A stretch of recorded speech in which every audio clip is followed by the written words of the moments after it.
Students, आज हम लोग डिस्कस करेंगे नेस्टेड इफ स्टेटमेंट।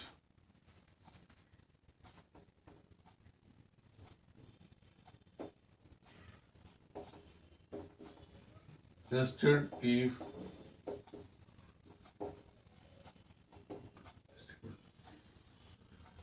इसका बेसिक कंसेप्ट है एक इफ स्टेटमेंट के अंदर में अनदर इफ स्टेटमेंट, है ना। बेसिक कंसेप्ट यही है। और डेफिनेशन अगर आप देखना चाहो, मैं लिख ही देता हूं definition.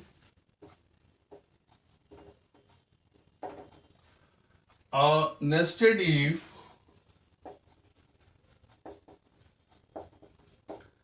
is an if that has another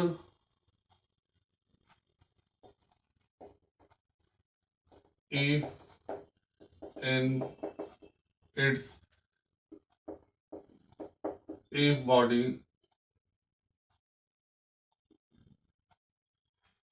or in its elif body or in it else body। ठीक है, ये डेफिनेशन हो गया, है ना। स्ट्रक्चर इसके 4 बेसिक फॉर्मेट होते हैं, एक एक करके हम आपको डिस्कस करते हैं। फॉर्म 1 सिंटेक्स का, form 1 if inside if body, if inside if body. Syntax क्या है? इफ एक टेस्ट एक्सप्रेशन कोलन दे देंगे, यहाँ पे इंडेंटेशन होगा। फॉर एग्जांपल यहाँ से यहाँ तक क्या लिखेंगे, एक इफ ही आ जाएगा। देखिए इफ, एक इफ के अंदर में एक और इफ टेस्ट एक्सप्रेशन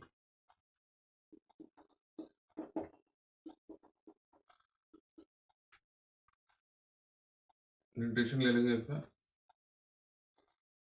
स्टेटमेंट्स, ठीक है। एल्स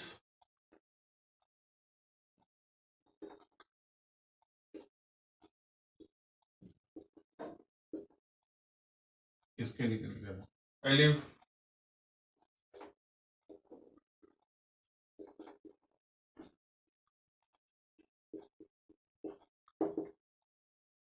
स्टेटमेंट्स,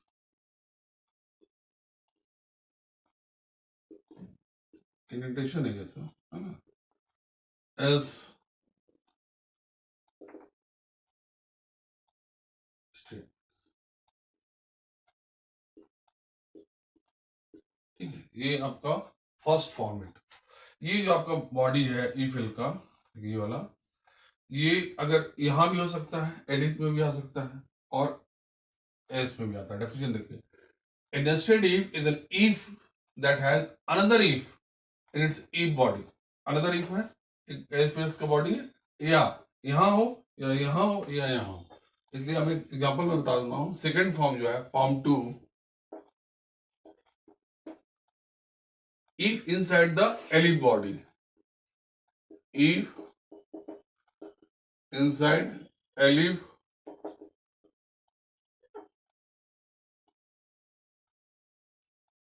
बॉडी, उसमें क्या होगा? फर्स्ट इसलिए लिखेंगे if x एक्सप्रेशन, ऐसे दे स्टेटमेंट्स,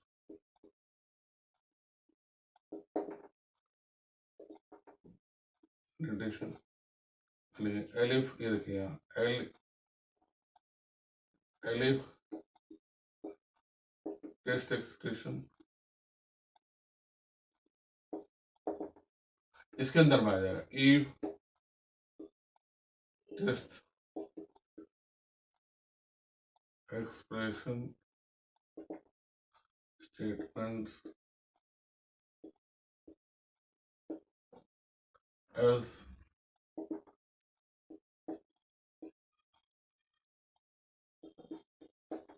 लास्ट में ये क्या आ गया ना इसके अंदर, एल्स इफ के अंदर एक इफ एल्स बॉडी, या एल्स स्टेटमेंट। ठीक है, इसमें क्या था, फर्स्ट में इफ के अंदर में था, एलिफ में है, थर्ड फॉर्म नंबर 3 जो होगा वो एस के अंदर में उसी तरीके से होगा, और फोर्थ फॉर्म जो होगा वो तीनों में होगा, इफ में भी होगा, एलिफ में भी होगा, एस में भी होगा। ठीक है, तो बेसिक कंसेप्ट अब समझ में आ गया। आप बुक्स में भी दिया हुआ आप देख सकते हो। तो हम लोग आगे बढ़ते हैं, lab assignment on the topic of nested if equation. इसका मतलब है कि एक इफ के अंदर में एक और इफ हो सकता है, इफ एल्स हो सकता है। ठीक है, अब हम लोग लैब असाइनमेंट डिस्कस करेंगे। तो ये पूरा आपका इफ स्टेटमेंट कंप्लीट हो जाएगा, इफ एल्स। उसके बाद नेक्स्ट वीडियो से हम स्टार्ट करेंगे लूपिंग आइटरेटिव स्टेटमेंट। इसमें सिलेबस के अकॉर्डिंगली फॉर और वाइल पढ़ना था, लेकिन 30% सिलेबस आपका कट हो गया है, इसलिए सिर्फ आपको फॉर लूप पढ़ना है। इतना आपके बोर्ड में प्रिस्क्राइब्ड है, हम लोग उतने ही डिस्कस करेंगे। तो ये लास्ट है, उसके बाद हम लोग फॉर लूप पे शिफ्ट कर जाएंगे। देखिए लैब असाइनमेंट,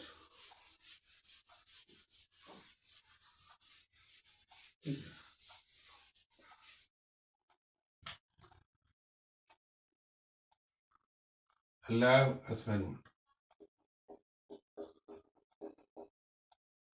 जो भी नंबर होगा आप यहाँ पर डाल दीजिएगा। देखिए write Python code to read या एक्सेप्ट या इनपुट जो भी आप लिखना चाहें 3 integer number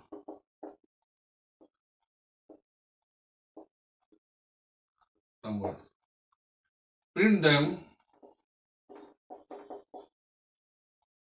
in ascending order।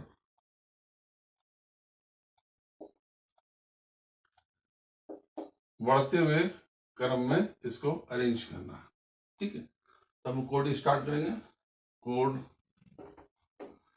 ABC number आपका है, लेना है इनपुट, मान लेते हैं 20 ABC। ठीक है, सबसे पहले इनपुट कराइए द वैल्यू ऑफ ए। कैसे इनपुट करेंगे ए, क्योंकि इसमें डेटा टाइप डिक्लेयर करने की जरूरत नहीं है। A equal to int A, B equal to int B, C equal to int. ठीक है, ए बी सी इनपुट हो गया। उसके बाद हम 3 वेरिएबल लेंगे। फॉर एग्जांपल, एक होगा मिनिमम लेते हैं, एक होता है मिड ले लेते हैं, और एक होता है मैक्स ले लेते हैं। इन तीनों को इनिशियलाइज करते हैं with the none value. None मतलब आपको मालूम है एब्सेंस ऑफ वैल्यू, मतलब अभी इसमें कोई वैल्यू नहीं है, एब्सेंस ऑफ वैल्यू। ठीक है, नन।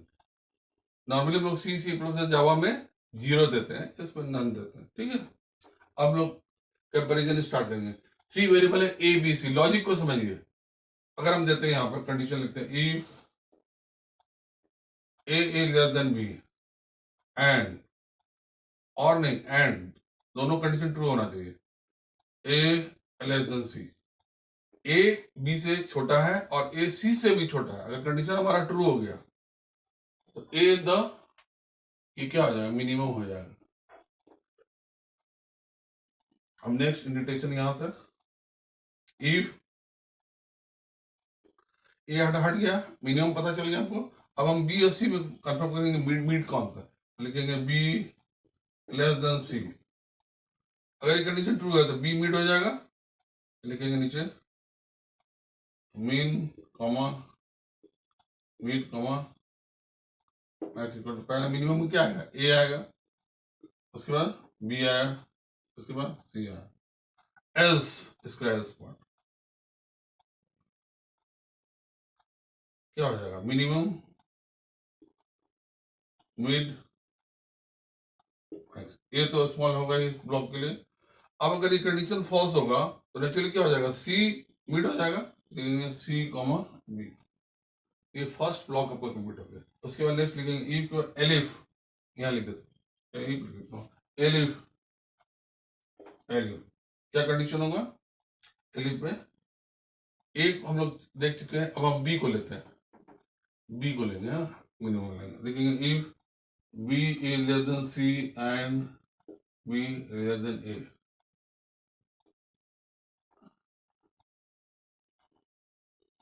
लेस देन A, ठीक है।